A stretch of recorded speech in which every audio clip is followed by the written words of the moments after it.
Hi there, it's Peter Hipster King from the Hairy Game Lords, and this evening we have been playing this Endless Winter from Fantasia Games. What did we think? Stay tuned to find out.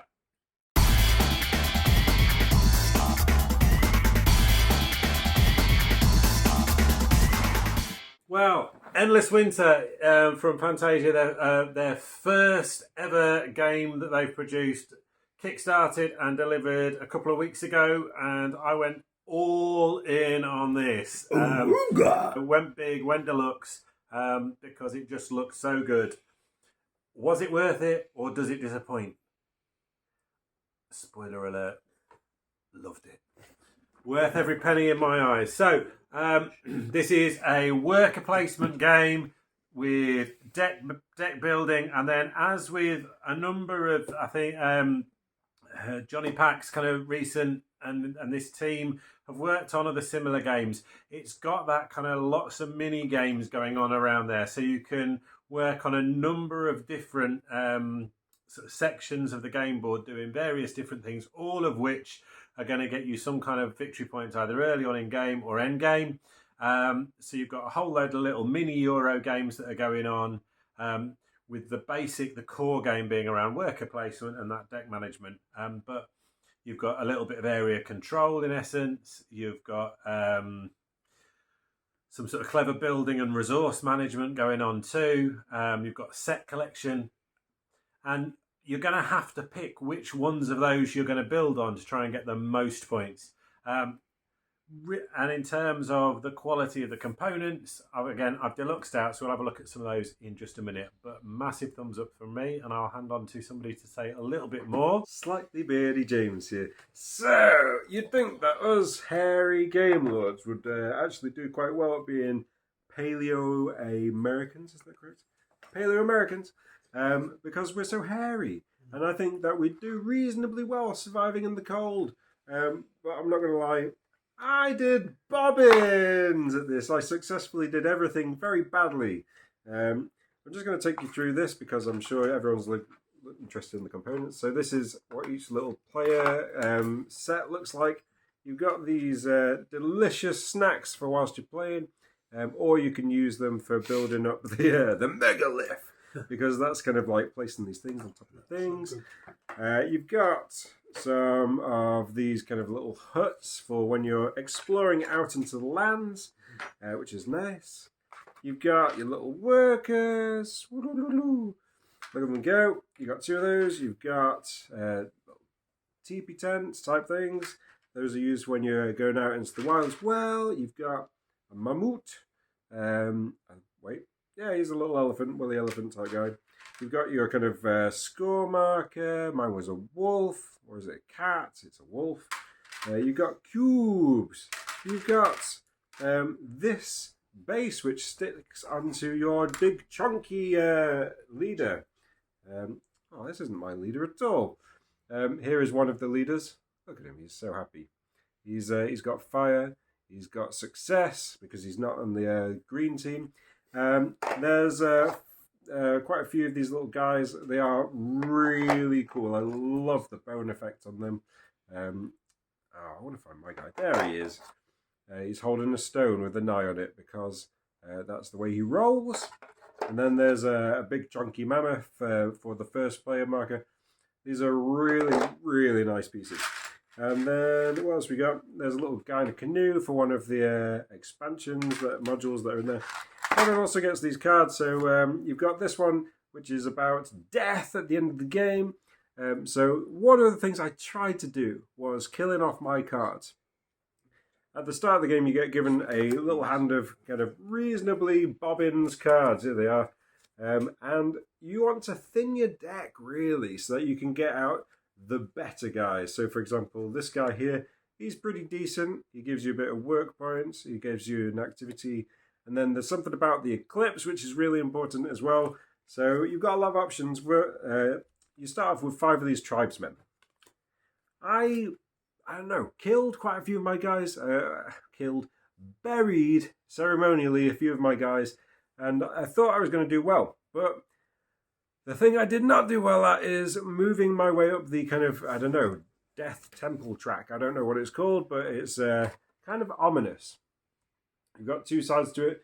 I worked really hard to make my way up the death side, because when you get to the top of the death side, you're going to get more points for your ceremonially buried guys. I just didn't make it, and so I worked really hard for not very much. Although I did thin my deck out.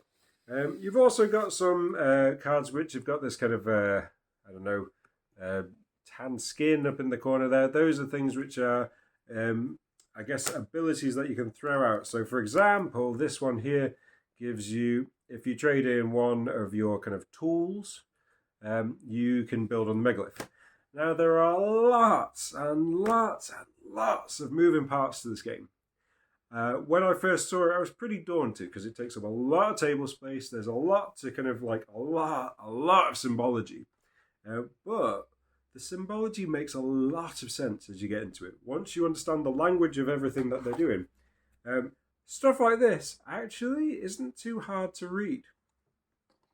And you can make sense of what you're trying to do at a glance, which is something that a lot of complex, complicated games fail to do through the symbology. So well done to the designer behind that symbology. Good job.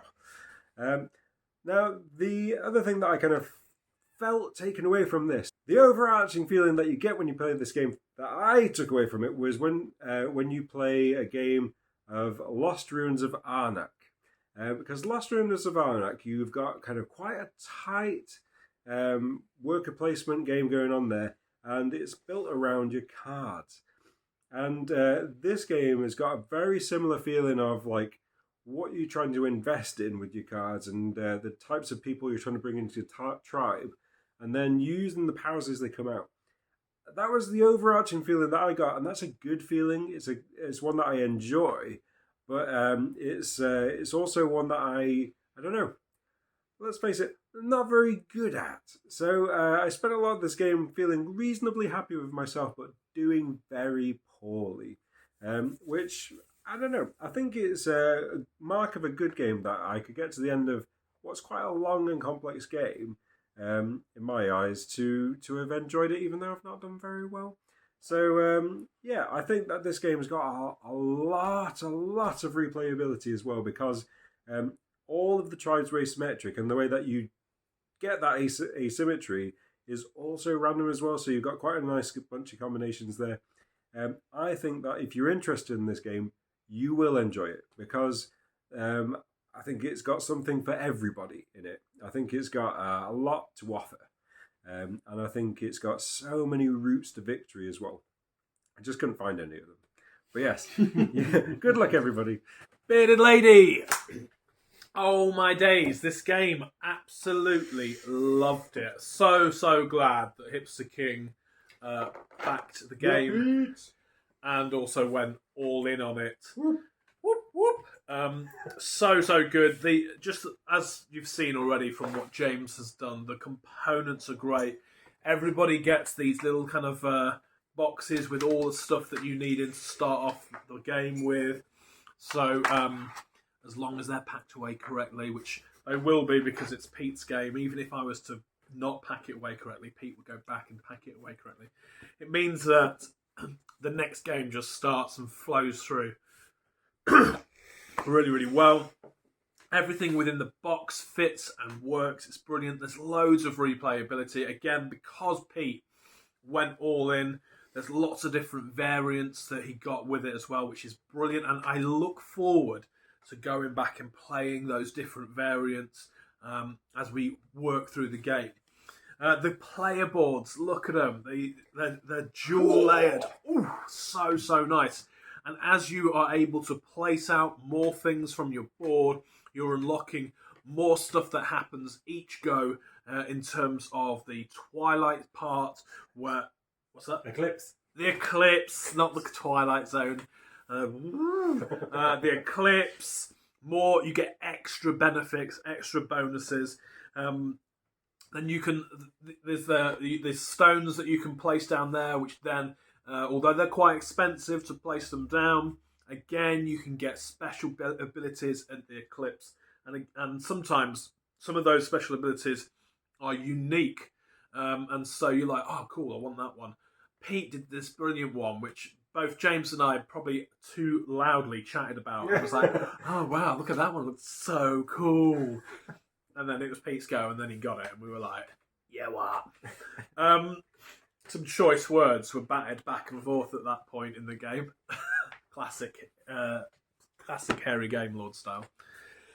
Loved the game. Obviously, the artwork is amazing. As if I'm only just getting to the artwork. The artwork on the board, on the box, is beautiful. Like, look at this. Just around the outside. Oh, look at that. Yes! More Lord. Brilliant. Just absolutely wonderful. It's the Miko. Is that how we say his name? Miko. Beautiful. Absolutely beautiful. For me, I love the game. Instantly, I was like, it's very much it's worker placement, but done to the best. I cannot say I think it's great. Such a great game. Cannot wait to play it again. And what was brilliant, apart from, James usually does really well in board games. So what was great was to see him so far behind at the end. Oh, you're going to show the picture now, aren't that you? was brilliant. Absolutely brilliant. He was like off in the distance. Rigged. All the way back there. So that in itself was just beautiful for everyone else sat around the table. But the end score was so close with 1 point between 3 players. Just amazing for first, second and third. We were there parked up next to each other. Brilliant. It felt like a really great sense of achievement, especially with James being all the way over there. Brilliant game. Absolutely loved it. Big thumbs up. Cannot wait to play more.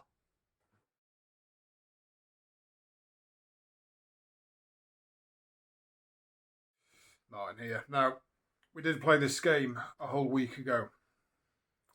I have a 10-week-old at home. Oh, wait. We're not talking about that.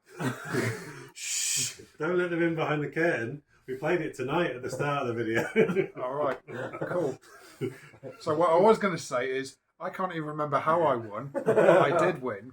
It's pointless now. Yeah, well, you played with Dave and Yes. cheated at the beginning. Yeah. Did we cheat at the beginning? Yeah. I think you actually did. I'm going to be Dave. Hi, I'm Dave the Grey. I think this game is really easy. Not enough opportunities to stab your friends in the back, but I give it 2 thumbs up. Also, James is the best. No takesy backsies.